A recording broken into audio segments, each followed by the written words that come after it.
축구 선수를 꿈꾸는 분들이라면 체력의 중요성은 아실 거예요. 체력의 중요성을 알고 많은 분들이 운동을 열심히 합니다. 훈련에 대한 정보를 많이 찾아보고 훈련도 많이 해보셨을 거예요. 그런데 매일매일 운동을 해도 체력이 늘고 있는 느낌이 들지 않을 때가 있습니다. 저도 축구 선수 시절 체력을 항상 키우고 싶었어요. 그런데 운동은 하면 할수록 힘들고 운동을 하고 나면 몸은 더 힘들었습니다. 그때는 몰랐는데 그럴 만한 이유가 있더라고요. 이걸 항상 무시하면서 훈련을 했습니다. 그래서 오늘은 저처럼 체력이 약한 분들을 위해서 영상을 준비했습니다. 운동선수들은 꼭 알아야 합니다. 그리고 운동을 좋아하시는 분들이 보셔도 큰 도움이 되실 거예요. 오늘은 체력에 대해서 조금 다른 관점에서 이야기해 볼게요.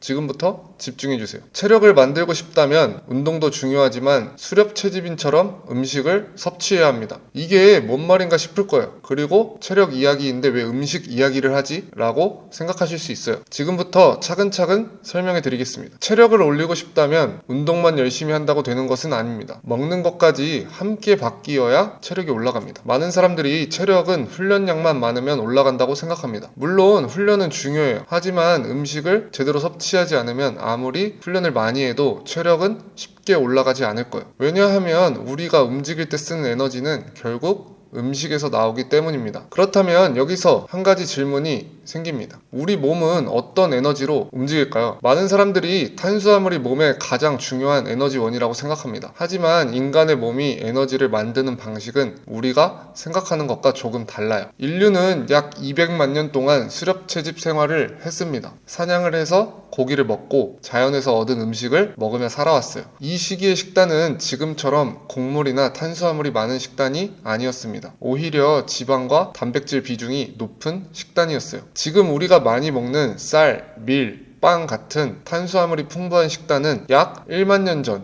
농업이 시작된 이후에야 등장했습니다. 인류의 긴 역사로 보면 탄수화물을 많이 먹기 시작한 시기는 아주 최근입니다. 그래서 어떤 학자들은 우리 몸은 아직도 수렵채집인 시절의 유전자를 많이 가지고 있다고 말합니다. 그런데 지금 우리의 식단을 보면 대부분 탄수화물 중심이에요. 현대 식단에는 쌀, 빵, 면 같은 탄수화물이 큰 비중을 차지하고 있습니다. 그리고 대부분의 사람들은 이 탄수화물을 생각보다 훨씬 더 많이 섭취하고 있습니다. 하지만 많은 사람들이 탄수화물이 몸에서 어떻게 작용하는지는 잘 모르는 경우가 많아요. 그래서 먼저 탄수화물에 대해 간단히 설명해 보겠습니다. 탄수화물은 크게 두 가지로 나눌 수 있습니다. 단순 탄수화물과 복합 탄수화물입니다. 단순 탄수화물은 우리가 흔히 말하는 당, 설탕이에요. 복합 탄수화물은 여러 개의 당이 길게 연결된 형태입니다. 대표적인 것이 녹말이에요. 쌀, 빵, 감자 같은 음식에 많이 들어 있습니다. 많은 사람들이 복합 탄수화물은 단순 탄수화물보다 훨씬 건강하다고 생각합니다. 하지만 영양적인 관점에서 보면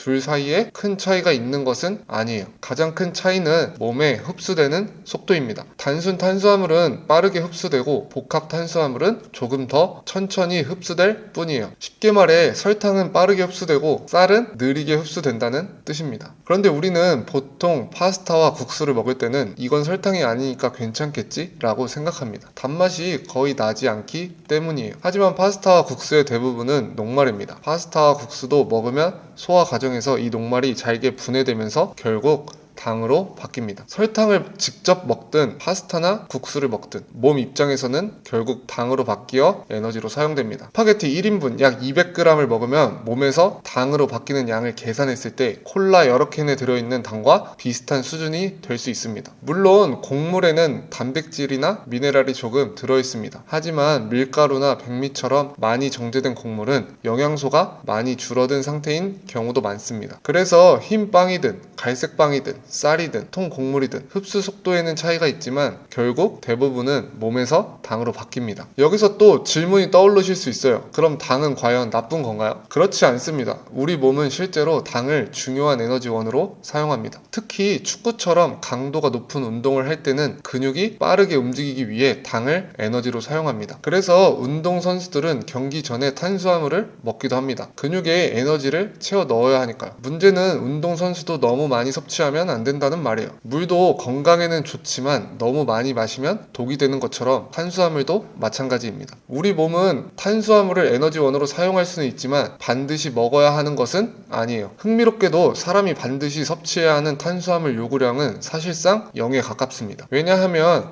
우리 몸은 필요한 경우 간에서 탄수화물을 만들어 사용할 수 있기 때문입니다. 그래서 운동선수일수록 단순히 많이 먹는 것이 아니라 몸에 필요한 에너지를 어떤 음식으로 채우고 있는지를 생각해 볼 필요가 있어요. 여기서 또 궁금증이 하나 생깁니다. 어떤 음식을 먹어야 몸이 제대로 에너지를 만들 수 있는지 궁금합니다. 이 질문을 이해하기 위해서는 과거 사람들의 식단을 한번 볼 필요가 있어요. 예전 토착 원주민들이 먹던 음식은 지금 우리가 먹는 음식보다 훨씬 영양소가 풍부했습니다. 연구를 보면 원주민들의 식단에는 현대 식단보다 무기질, 미네랄이 약 4배 정도 많았습니다. 하지만 우리가 평소에 먹는 음식들을 보면 밀가루, 설탕, 백미, 통조림, 씨앗 기름 같은 가공식품이 많습니다. 어떤 음식들은 칼로리는 높지만 몸에 필요한 영양소는 부족한 경우가 많습니다. 예를 들어 에스키모 원주민이 먹던 음식에는 가공식품 위주의 현대 식단보다 여러 영양소가 훨씬 풍부했습니다. 연구에 따르면 요오드, 마그네슘, 칼슘, 철 같은 중요한 미네랄이 몇 배 이상 더 많았고 지용성 비타민은 10배 이상 많은 경우도 있었습니다. 이런 영양소들은 생선, 고기, 달걀, 내장육, 해산물, 채소 같은 자연 식재료에 많이 들어있어요. 예전 사람들은 같은 양을 먹어도 훨씬 많은 영양소를 섭취할 수 있었던 겁니다. 하지만 현대 식단은 가공된 음식이 많아지면서 칼로리는 많지만 몸에 필요한 영양소는 부족한 음식이 많아졌다고 볼 수 있습니다. 특히 운동선수에게는 이 부분이 더 중요합니다. 운동선수는 훈련을 통해 몸에서 더 많은 에너지를 사용하고 더 많은 회복이 필요하기 때문이에요. 그래서 실제로 세계적인 선수들도 식단 관리를 매우 중요하게 생각합니다. 대표적인 예가 있어요. 맨체스터 시티 공격수 엘리 홀란드는 내장육도 먹는 것으로 알려졌습니다. 간이나 심장 같은 내장육은 비타민과 미네랄이 풍부한 음식입니다. 이런 음식들은 수렵 채집 시대에도 중요한 영양 공급원이었어요. 또 다른 예로 세계적인 축구선수 리오넬 메시도 식단을 바꾸면서 몸 상태가 좋아진 사례로 알려져 있습니다. 메시는 가공식품은 줄이고 채소, 과일, 좋은 단백질, 올리브오일 같은 자연 식재료 중심으로 식단을 관리하기 시작했습니다. 테니스 선수 노박 조코비치도 식단 관리로 매우 유명한 선수입니다. 조코비치는 가공식품을 줄이고 자연 식재료 중심 식단을 유지하는 것으로 알려졌습니다. 이 선수들의 식단이 완전히 수렵채집인 식단은 아니지만 한 가지 공통점이 있습니다. 정제된 음식은 줄이고 자연 식재료 중심의